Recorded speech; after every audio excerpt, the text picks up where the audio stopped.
Hello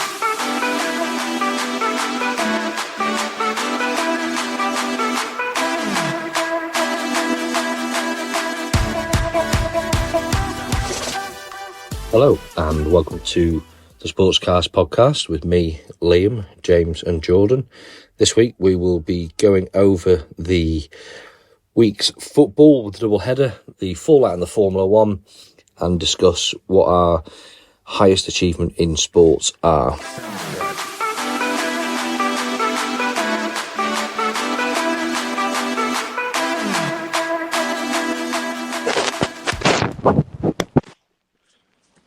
Gentlemen, how are we? Yeah, all good. You? Yeah, very well, thank you. Jordan? Yeah, I'm good, thank you. Good. Another very busy week, I think, would be the way to sum this week up. Double header at the football with the Premier League, and then plenty going off in other sports. I mean, if we start with football, just being so busy. Midweek, you had your team, James, left it very late. Very late, yeah. It was a bit of a squeaky bum time, but it was, good result at the time. Yeah, beating Luton 4-3. From what I read, Luton were very lucky to get all three. Raya was very poor in goal. Yeah, I spoke to you about this the other week, didn't I? I still don't know why they're choosing Raya in goal over Aaron Ramsdale. He did make a mistake. I think it was for the second goal. But it's at the end of it, Arsenal got the 3 points they needed, and they were lucky. Well, lucky that other results went their way to put them at the time top of the table. So yeah, it was a good 3 points. It was. I mean, they celebrated at the end like they just won the title. That's how much it meant to them. So it's at least that put us on top temporarily. Yeah, and the other result that went your way, and I called it last Sunday, Villa City. Yeah, outstanding result for Aston Villa. I mean, well, even at the weekend, yesterday they beat Arsenal, didn't they? 1-0 as well. So I mean, it wasn't the best game in the world yesterday, but I mean, Aston Villa have just taken 6 points off of two of the top teams in the league. So put them third as well yesterday. That result, bit different today with what's gone on, but just a point behind Arsenal. So I never crucially, they are a point behind Arsenal, but they're also 2 points in front of City. Same match played, with more goals for. Like Aston Villa are on a decent run of form. So props to them, to be fair. Yeah, absolutely.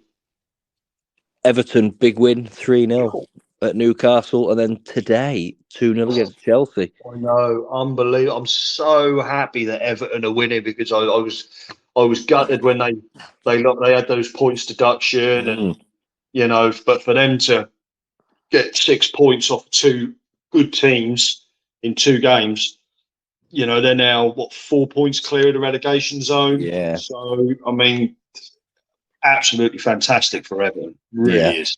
Well, they obviously beat Chelsea today. Man United beat Chelsea midweek 2-1 and then lost 3-0 at home to Bournemouth. That is poor.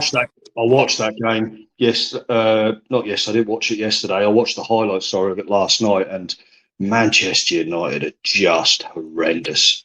They just seem to lack any plan. Yeah, I mean, part of me thinks that the players are playing the way they are to get Ten Hag out.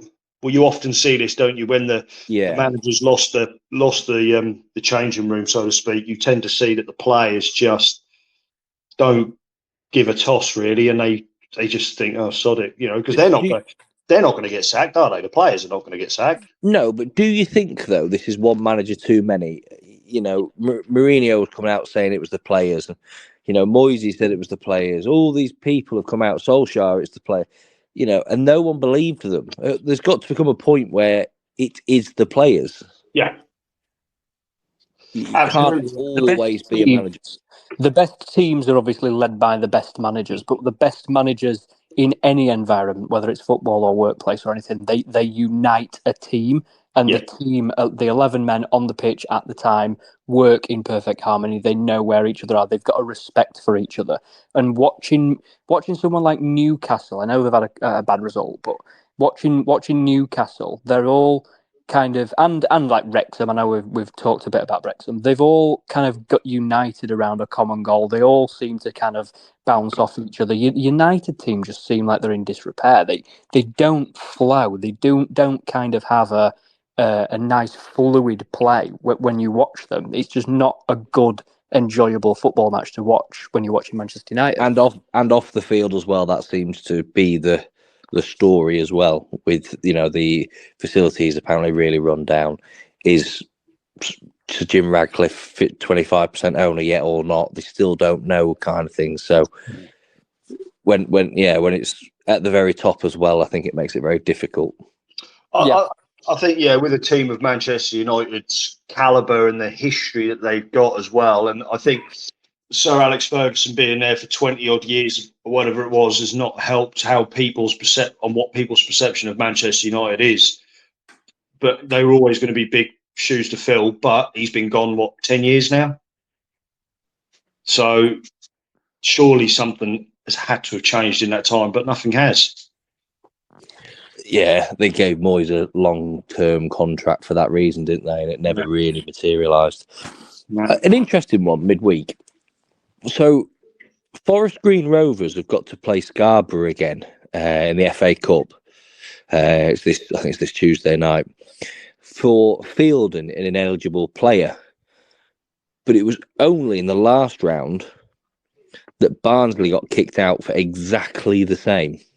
Yeah, I can't work that one out. Why is it one rule for one for another? I can't work that out. Yeah, I didn't know if anyone had seen anything new, anything like.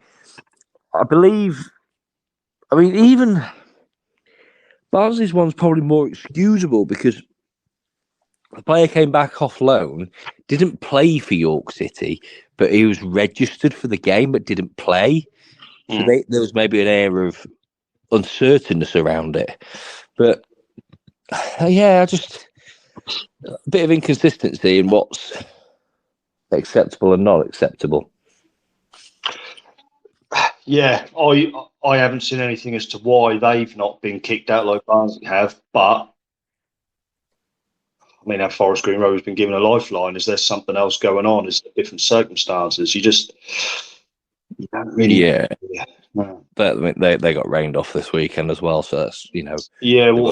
It's not like the FA to apply the rules consistently and fairly across all teams, though, is it? They've got a really bad track record of interpreting the rules in different situations. In different outcomes for the same situation. So, on that, of sporting bodies not applying rules consistently and being unfair towards some and not others, what has happened this week with F1, FIA, Toto Wolff, Susie Wolff-esque?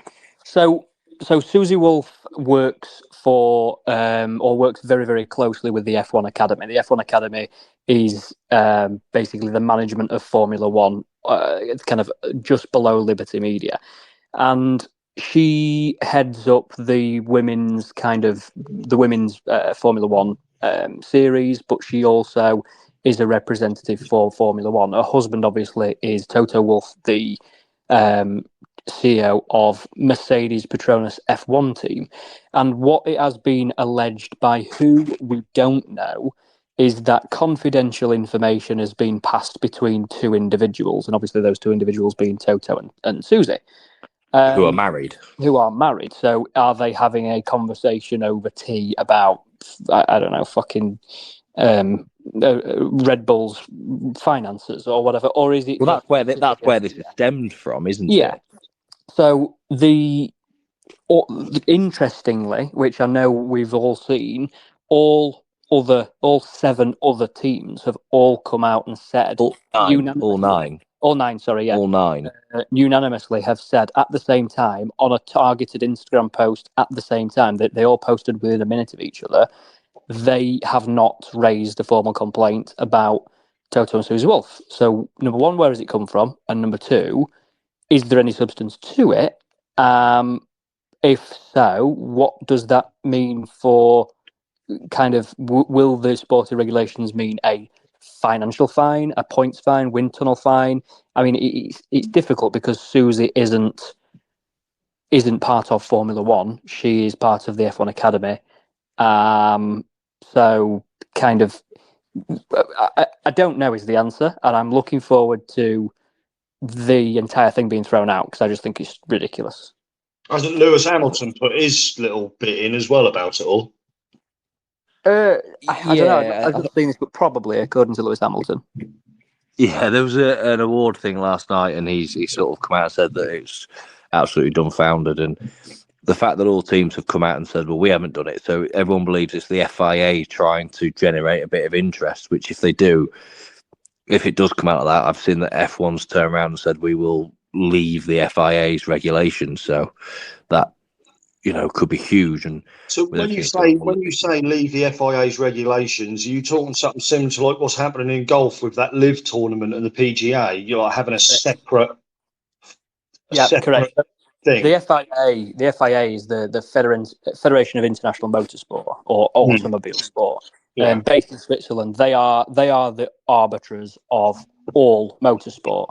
Right. But that is only due to circumstance. That is only because they have been around since motor racing was in its absolute infancy. And I'd love to know if there's another governing body out there. If there is another governing body, then I don't think Liberty Media would go to it. I genuinely believe that they, with like Mohammed bin Salman kind of taking up the role, I believe that they will shift to a Saudi-based come up with your own kind of thing. Yeah. Do they oversee things like, is it the Dakar Rally and and whether it be rally car, like they look at all that as well, do they? As far as I'm aware, the FIA look after everything from children's karting all the way up to Formula One, including all the kind of random sports as well. They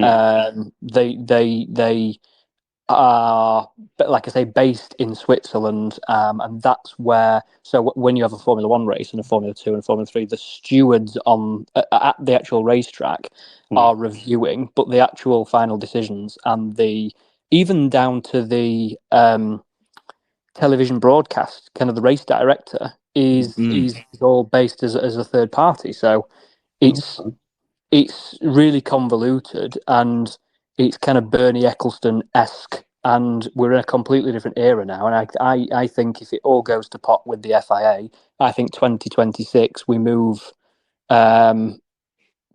to a different governing body. Yeah. Okay. This week as well, it was overnight. Ohtani, the American baseball player, the baseball player in America, he signed with the Dodgers on a 10-year, $700 million deal. That's $1.3 million a week for 10 years. I won't get out of bed, mate. So that apparently that dwarfs the second highest contract given out in.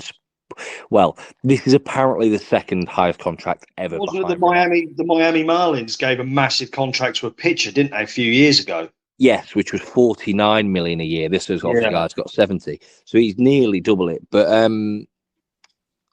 I think it was 49 in dollars. But apparently Ronaldo's on 200 million a year, so that absolutely dwarfs this 700 million. But technically, this is the highest contract because Ronaldo's contract is they're not sure on the exact details.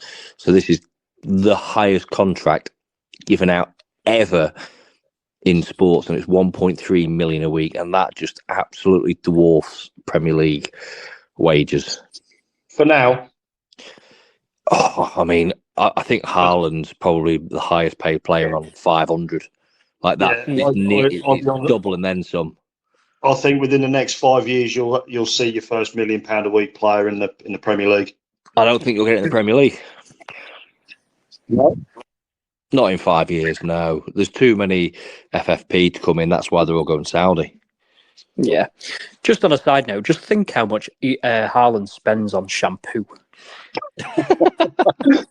He spends more than I do anyway, put it that way. Yeah, mate, put together. Yeah.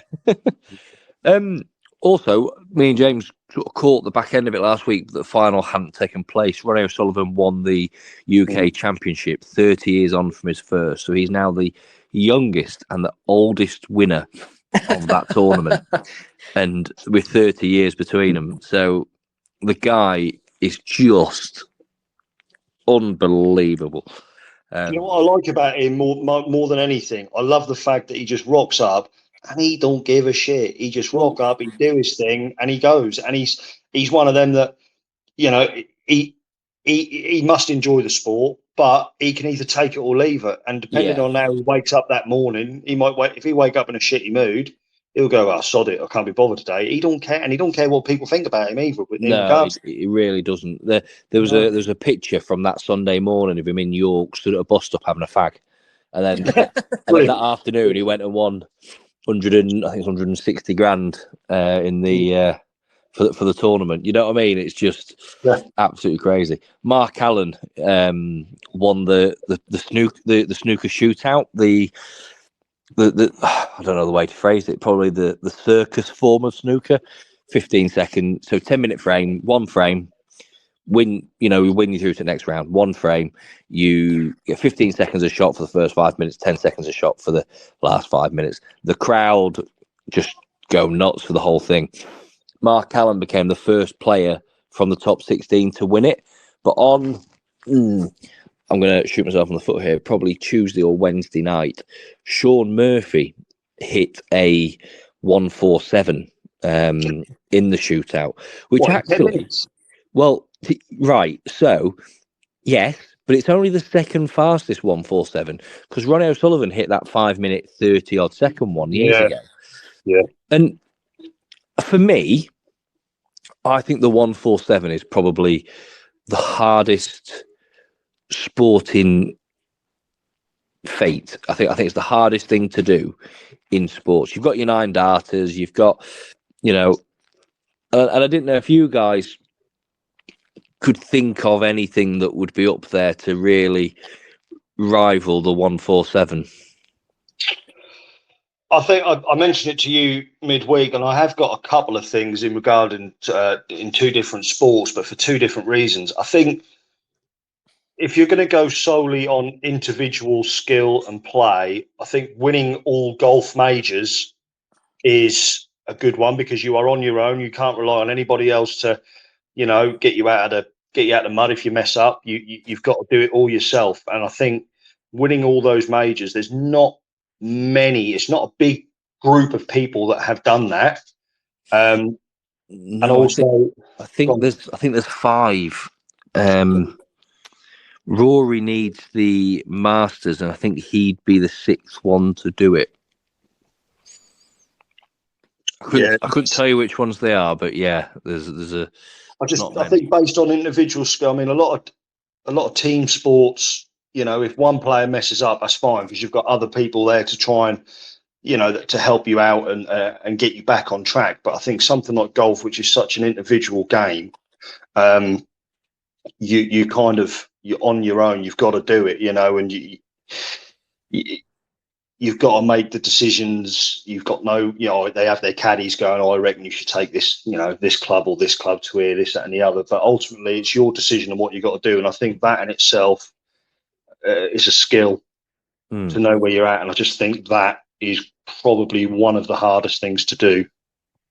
Jordan?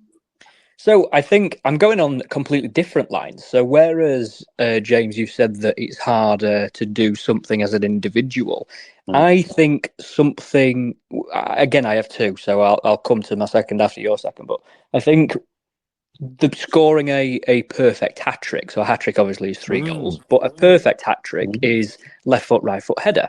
Now, you can be an extraordinarily skilled player, like Messi, for example, who has the confidence to run at defenders and just walk around defenders and score with your left foot and right foot. But actually, if any player requires an assist for a header, which obviously requires being in the right attacking position, but it also requires a teammate or teammates to set the goal up for you as well.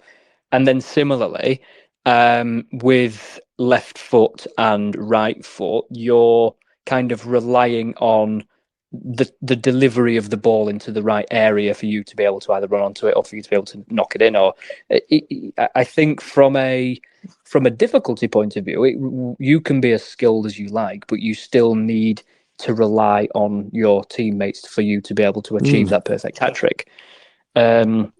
Similarly, the perfect weekend, what we'd call the perfect weekend at Formula One, which is fastest in practice 1, practice 2, practice 3, pole position, and then win the race.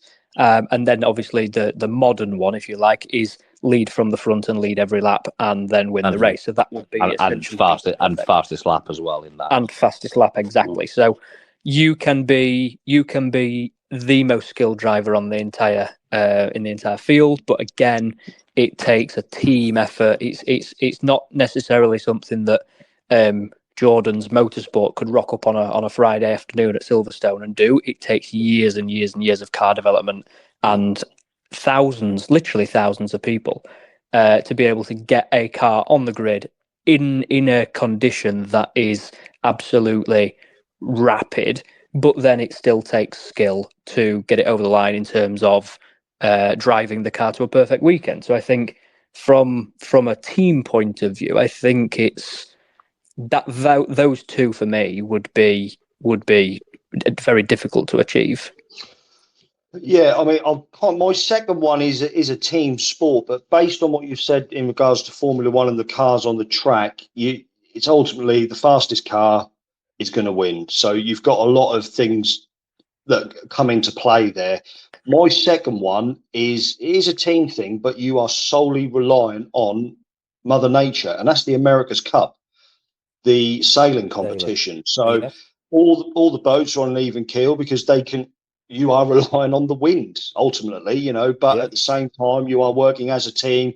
Everyone has to know their role. You have to have that one person that's in charge that is orchestrating all where people are going, what they're doing, how they're doing it. And there's no motors involved. There's no Gucci bloody, who's got the best engine, and anything like that. You are solely relying on, is there enough wind, and do you have enough skilled people that work in unison to make that boat go quick? And I think it's quite a tough one as well, especially, can you imagine being in cold waters as well, having, the type of weather, the water splashing in your face, you're up, you're down, you're back, you're front, you're leaning off the side of the boat at times to get it round the buoys and things like that. It must, not for me, but for me then, out of these, I think the America's Cup and the Formula One are like James says, for America's Cup, it's very, I mean, you've all got the same wind though, so and there has to be our winner, whether it takes 3 hours to do the course or 12 because of the wind, there has to be a winner. So a little bit like the same with the Formula One, there has to be a winner.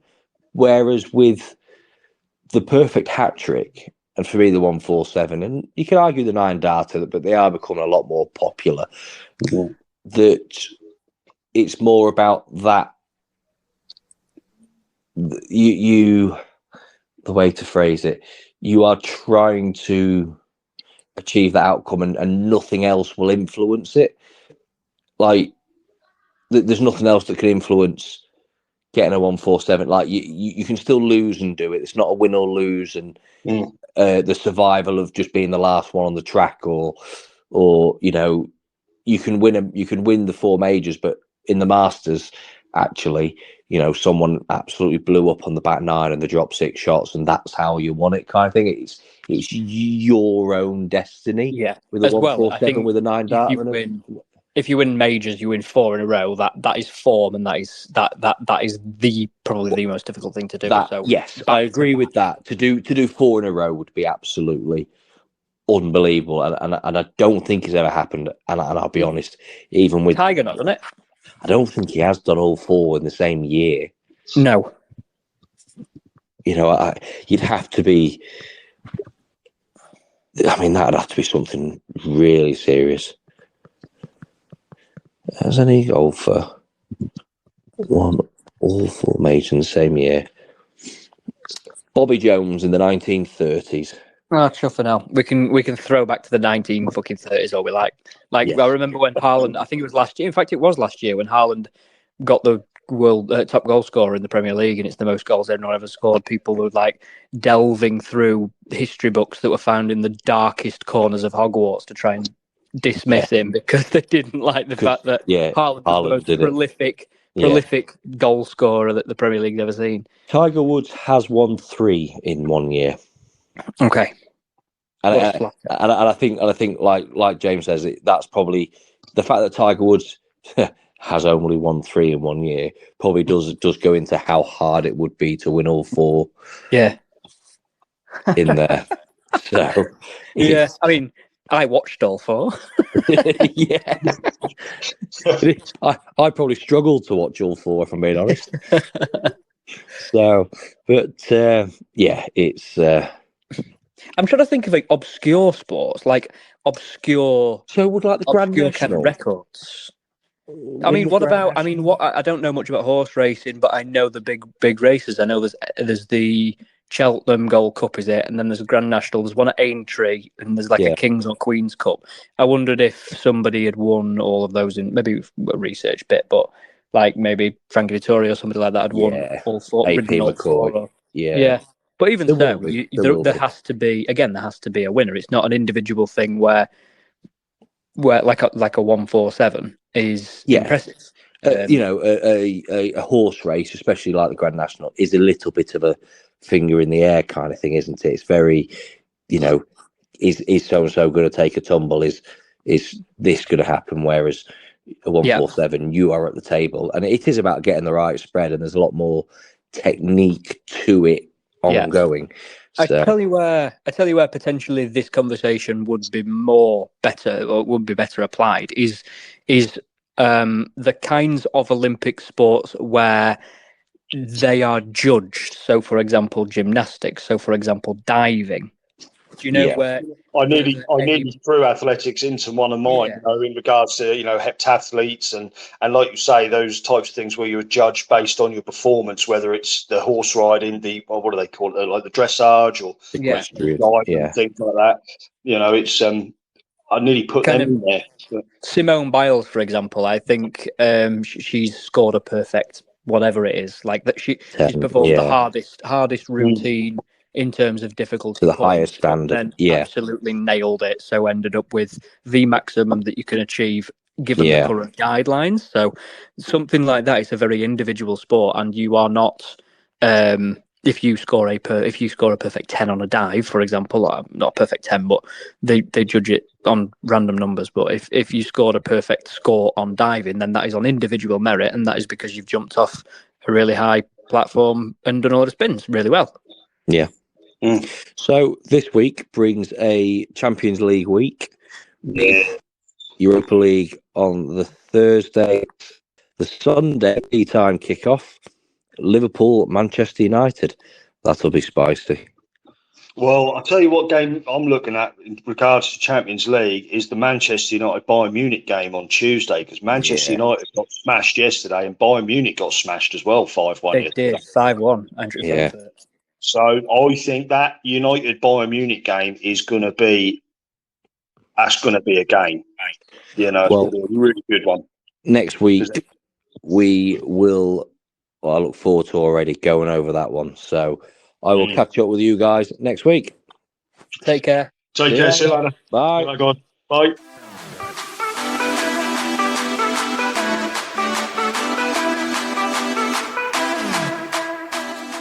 That's everything for episode 29. Thanks for joining us. As usual, you'll get us on Twitter and Instagram at SportscastPod. You'll join us next week where we'll discuss the weeks of Champions League football and the weekend's sport.